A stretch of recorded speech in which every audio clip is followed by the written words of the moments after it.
ozalaki te nde sous-thème toyekolaki. Nzambe azotuna Jérémie omoni nini? Nde Jérémie alobi ete nazomona nzete ya amande. Nde Nzambe ayebisi Jérémie ete tu as bien vu. C'est-à-dire Jérémie amonaki lolenge Nzambe amonaki. Alléluia, alléluia. C'est-à-dire tango ozali kati na esika oyo bien-aimé nalingi ete na ntongo ya lelo omona emoneli elongo na Nzambe.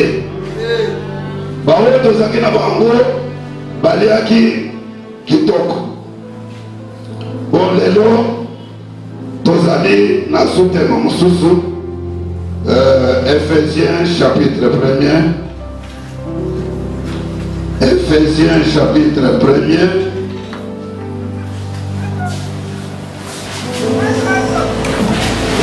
Ephésiens chapitre 1er, verset 3 à 9. Nous lisons le livre d'Éphésiens chapitre 1er, 3 à 9 verset. Nous lisons au nom de Jésus. Amen.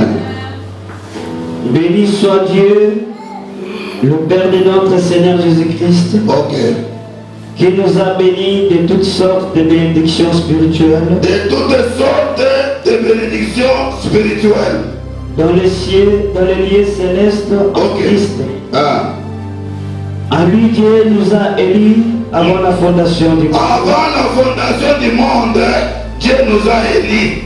C'est-à-dire, le monde n'en existait pas. Pour que nous soyons saints et irrépréhensibles devant lui. Devant lui. Nous ayons prédestiné dans son amour, à être ses enfants d'adoption par Jésus-Christ. Par Jésus-Christ. Selon le bon plaisir de sa volonté. De sa volonté. À la louange de la gloire de la grâce qu'il nous a accordée en son bien-aimé. En son bien-aimé. En lui nous avons la rédemption par son sang. Nous avons la rédemption par son sang. La rémission des péchés. Le pardon des péchés. Selon la richesse de sa grâce. Que Dieu a répandu abondamment sur nous. Par toute espèce de sagesse et d'intelligence. Nous faisons connaître le mystère de sa volonté. Il nous a fait connaître le mystère de sa volonté. Selon le bienveillant dessein. Selon le bienveillant dessein qu'il avait formé en lui-même. Verset. Ya kokolisa bana na Nzambe ezali na mosala ya kopambola bana na Nzambe ezali na mosala ya kolongola malali kati na bana na Nzambe. Amen. Bien-aimé, Bible ezali kolobete béni soit Dieu le Père.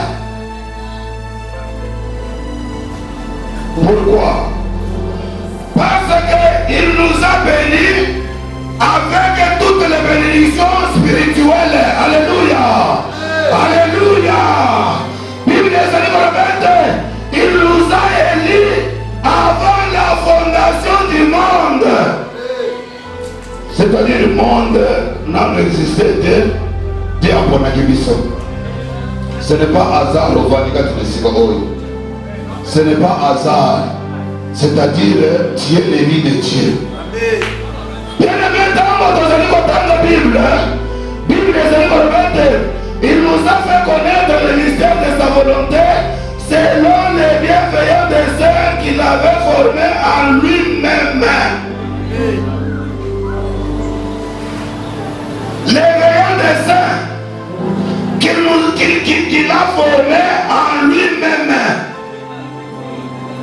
Bien-aimé, Néango place tozali kotelemela lelo sous-thème na ngai ezali koloba ete les plans secrets de Dieu. C'est les plans secrets de Dieu. Plan oyo ya Nzambe, puisque tango bazali koloba ete les veillants desseins, c'est-à-dire le plan.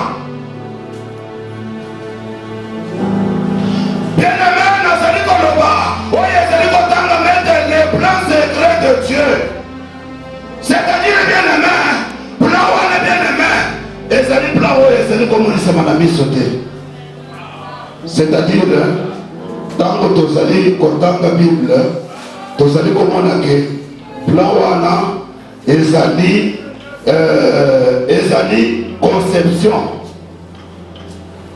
oyo ezali kovanda na kati ya mutu ata ezali komonisama na miso te mais ezali alléluia alléluia le plan secret de Dieu ata ozomona yango te ata ezali komonisama na miso te Bible ezali koloba te c'est la conception c'est-à-dire tango ezomona na lelo te c'est-à-dire le plan de Dieu est là. Amen. Là je prends exemple. Dans un ingénieur c'est-à-dire ceux qui vont dire que tout d'abord le plan. La question est plan. Tant qu'on va faire ce plan, au moins le plan on est comme une fondation. Babimisi fondation plan wana eye komima quelque part ndako mobile dossier tongami basi batole yango eza na autant de chambres c'est-à-dire plan wana bien aimé eloko wana na esalamite mais eza na plan eza na kati ya plan ekoko salema lelo comme ekoko salema lobi c'est-à-dire nazali koloba pour na plan de Dieu c'est-à-dire plan de Dieu bien aimé ezali plan oyo Nzambe asalaki avant la fondation du monde nani ozali te plan ya Nzambe ezalaki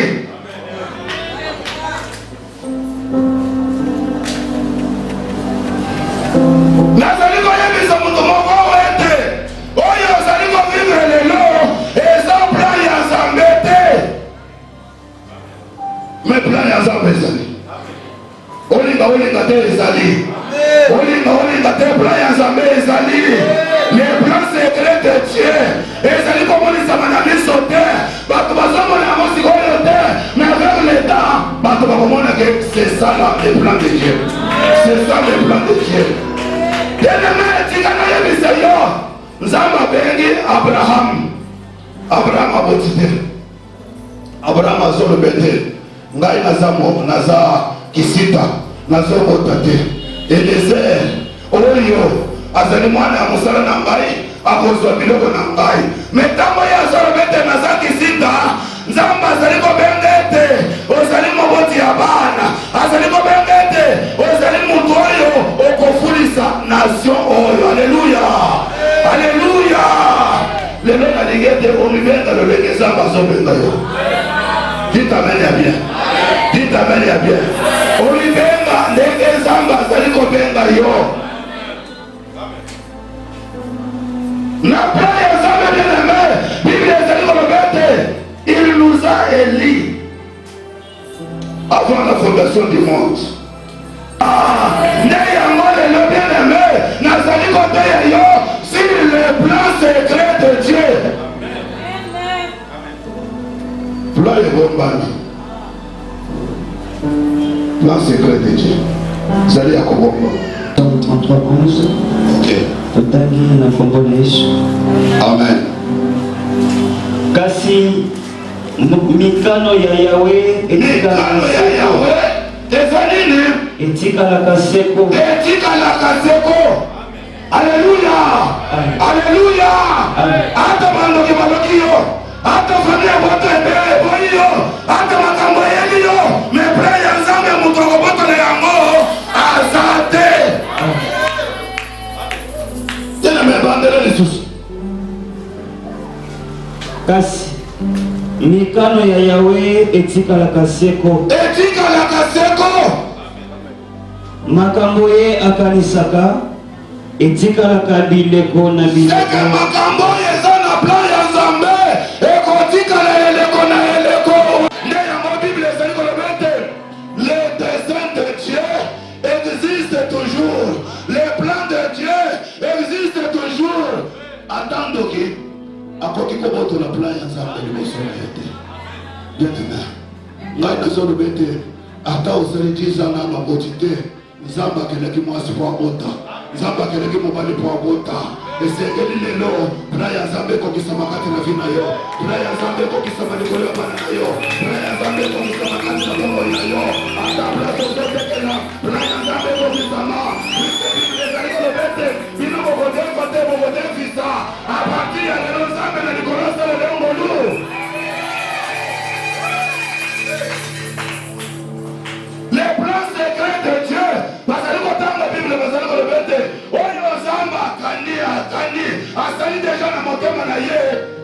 kaka esimba.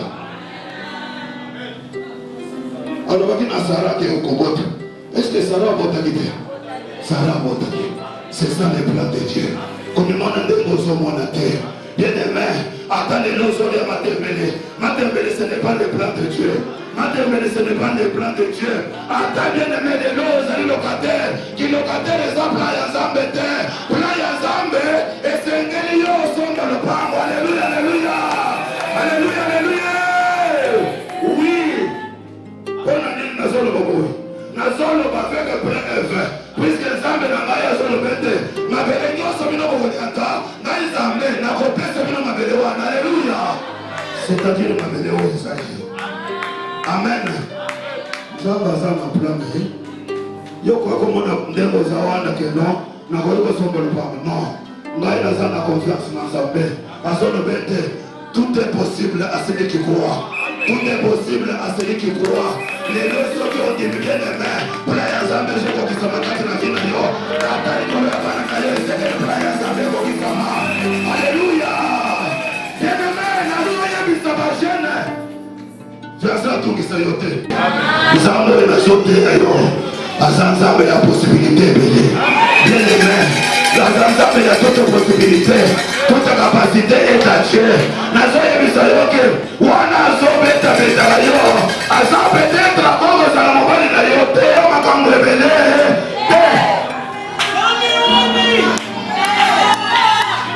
Moi si appelé à Zambé. Mon père est appelé à Zambé de Yangwana. Alléluia. Alléluia. Oye bombami. Oye zomoni samana misote. Mais na lingete plan oyo. Écoute. Azoto nangai. Papa mikolo nyonso. Yozo yebisa biso kaka keno. Fufu eza loba ya nani? Yanza. Amen. Eza loba ya Nzambe. Amen. Bien amen. Comment oyo ozo vivre lelo lokola suka te. Pla ya Nzambe ezali. Pla ya Nzambe ezali. Ozo tanga classe nazo yebiso te tika pla ya Nzambe kokisama kati na bomoi na yo. Puisque kotanga pour la classe eza nyonso te eza na bato oyo batangi bien aimé bazotambola mikolo nyonso kaka na badossier mais lokola yo oza mwana na Nzambe dossier na yo esimbama liboso ya Nzambe au nom de Jésus. Les plans secrets de Dieu Nzambe azali koloba ete vous êtes élus avant le commencement. C'est que commencement dans le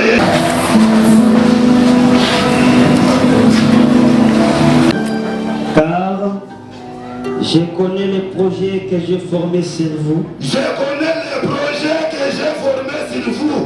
Qui dit cela? Dit l'Éternel. Dit l'Éternel. L'Éternel est dans Zoloba. Car je connais les projets que j'ai formés sur vous. Dit l'Éternel. Dit l'Éternel. Projet de paix et non de malheur. Et non de malheur. Alléluia. Ce n'est pas projet de malheur. Bien aimé. Ce qui est en malheur. Ce n'est pas le plan de Dieu. Le plan de Dieu c'est un malheur. C'est le plan de paix. Ndenge etali lelo bien aimé. Programme bien tracé. Oyebika kagete non. Lelo bana bakolia. Lelo bana bakomela. Bien aimé plan ya Nzambe. Malgré rentrée scolaire. Ndenge komi prêt. Bien aimé. Yebaka kagete plan ya Nzambe bana bakokota classe. Oui, c'est ça le plan de Dieu. Ok mon frère. Afin de vous donner un avenir et de l'espérance, parole du Seigneur. Un avenir meilleur et les préférences devant l'Éternel. Alléluia. Avenir nayo. Et c'est un avenir meilleur. C'est la meilleure. C'est l'avenir ya kitoko. Ya kemoto ya zonyoko na yo wana. Tika konyoko na yo. C'est l'avenir ya bien. On est plan ya Nzambe. Les plans oyo ngai Nzambe nazo yebisa bino plan oyo ngai Nzambe nasi nasali mpo na ntina na yo malgré ndenge ozotepatepa ozozanga ata fufu ya kolia ngai nazoyebisa yo te plan ya Nzambe moto akobotola yango aza te eza kaka likolo na yo. Alleluya.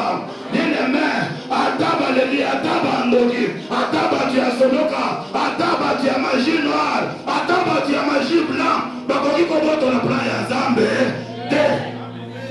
Bakobotola plan ya Nzambe te. Plan ya Nzambe eza ya Nzambe. Oyo Nzambe alobi esengeli kokisama. Oyo Nzambe alobi esengeli simba.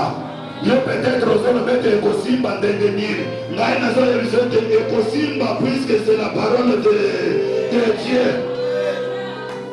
C'est la parole de Dieu. Nzambe aza Nzambe ya plan ebele. Akoki kokutunisi yo kaka na mutu mususu bien-aimé. Omoni mutu wana abranche yo. Omoni mutu wana abranche yo. Alléluia. Alléluia. Tika kolelela bien-aimé plan ya Nzambe eza mpona ntina na yo.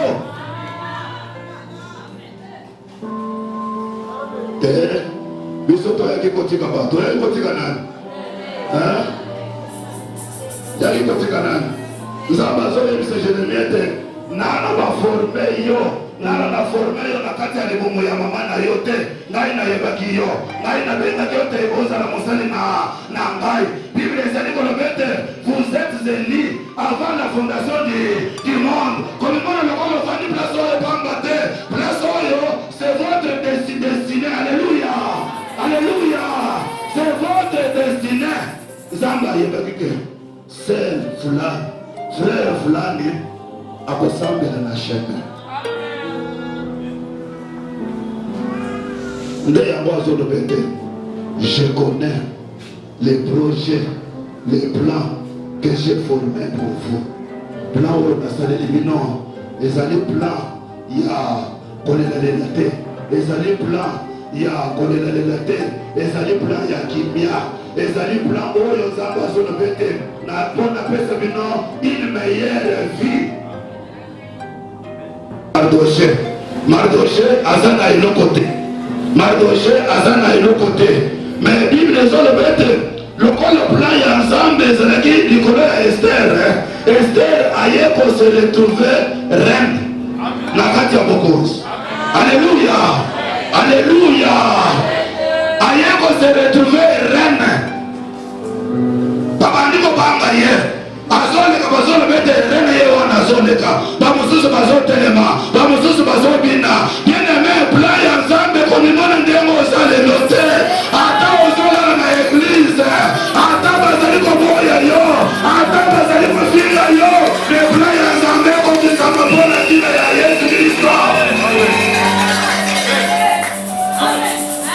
Ofinga eza na ntina te okofinga ngai me oyo Nzambe alobi yo kolongola yango te.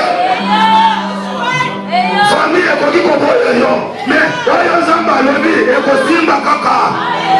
Bien-aimé, famille baboya te. Plan ya Nzambe ezokokisama, plan ya Nzambe ezosimba, plan ya Nzambe ezokamba yo. Alléluia.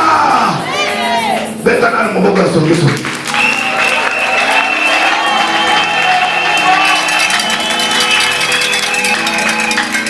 Dès le commencement, ce qui doit arriver. Ce qui doit arriver, c'est ce que je suis en train de t'annoncer. Et longtemps d'avance, ce qui n'est pas encore accompli. Okay. Nous aurions un oiseau de proie. C'est moi qui appelle à l'Orient. Orient, Congo na Congo. Et les Colombiens, azana possibilité, azana capacité. Ya kolongola mobali musika. Mobali wana ye na Congo. Abana moto mususu te, abana kaka yo. D'une terre lointaine, un homme pour accomplir mes desseins. Pour accomplir mes desseins. C'est-à-dire, bien-aimé, Kobanga te, Kolobalokora Marie, Lobakite, Marie. Ok, mon frère. Je l'ai dit. Je l'ai dit. Et je le réaliserai. Et je le réaliserai. Nazoko kisayango. Nalobi. mpe nazokokisa yango. Bien-aimé, ata na ndoto Nzambe akopambola yo, ata na kotambola Nzambe akopambola yo. Nzambe aza na posibilité ya kopambola yo epai ya moto oyo oyebi te, oyo nano omoni te. Nzambe aza na kapasité wana, azoyebete na kolongola moto ya mosika. Moto wana azoya na nini? Na lipamboli na yo na maboko. Azoya akuta kolobisa yo te, aye na lipamboli wana akabeli alobete. Non, ça c'est pour vous. Dites amen ya bien. Ce que l'on vient amen ya bien, ça le verra yo. Ce que l'on vient amen ya makasi, ça le verra yo. Akoko na Yesu Christo. Et bien aimé, c'est ça la parole de Dieu. Si c'est bien aimé, je l'ai conçu, et je l'exécuterai. Verset. Mais yozo boyeni. Longola motema na yo ya kobanga wana. Osoka kozobanga nini? Nzambe oyo akeli yo ayebi yo. Nzambe akeli oyo alija biloko nyonso ya yo. Ozobanga nini? Puisque Nzambe azoloba ete ngai nakosala yango, nakokokisa yango. Mais yo leki Nzambe te. Nzambe te alobi yo ndima kaka kokokisa eza ya yo te. Kosala eza ya yo te. Ata ntango nazoteya wana ngai nazoteya nakosuka na koteya me kosala c'est Dieu qui fait. Nzambe te azosala bien-aimé, nazoyebisa te kobanga te. Plan de Dieu ekokisama kati na vi na yo. Ntango plan ya Nzambe ekokisama, okotambola na mobali ozoseka. Ntango bozotambola wana na mutuka moko eza na climatiseur, na mutuka moko ya bien, bozotambola bozoseka. Alleluya. Kanda oyo olekisaka mobali na yo wana ekosila.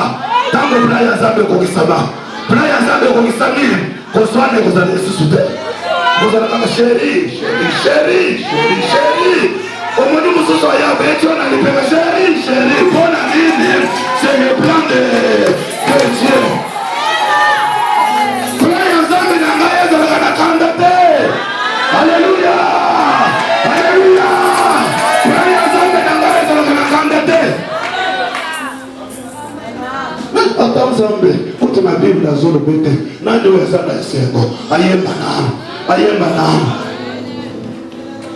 Okomona mwasi azokota na kamwa nzembo, azobima na kamwa nzembo, akei kuna azokalinga biloko ya kei ya bien ya kitoko bien-aimé.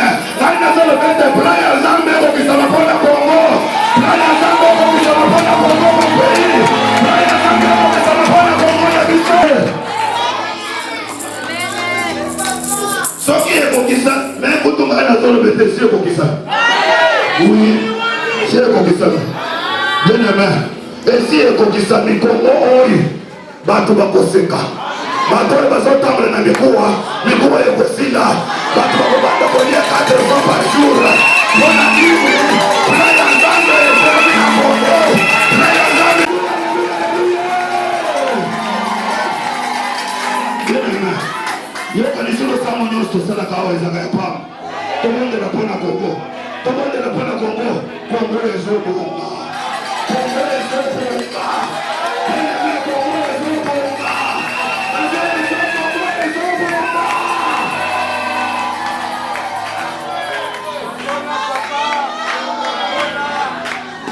Bien-aimé, plan ya Nzambe nazoyebisa yo ke ata lelo peut-être lobi oliaki matembele ya bololo. Yebisa kaka ata nalie matembele oyo nayebi bien ke lobi na kolia yango lisusu te. Kolia yango lisusu te. Okolia matembele ya bien ya kitoko. Elingi koloba ke non ntango plan ya Nzambe ekokoliaka misi te. Tokozala kaka posa na matembele. Puisque matembele ezali biloko oyo Nzambe apesaki moto po alia. Alleluya. Me tokolia ndenge ozolia yango sikoyo te ya bololo. Ezanga mafuta, ezanga mumo te. Tokolia matembele ya bien, matembele ya kitoko. Olage Jésus.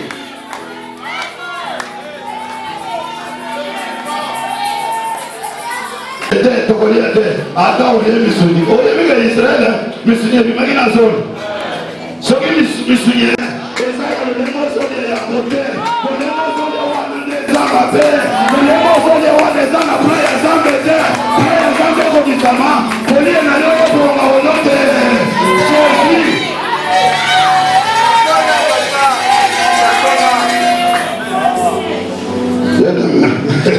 Kutu na sokele aho tika mwana wane sokele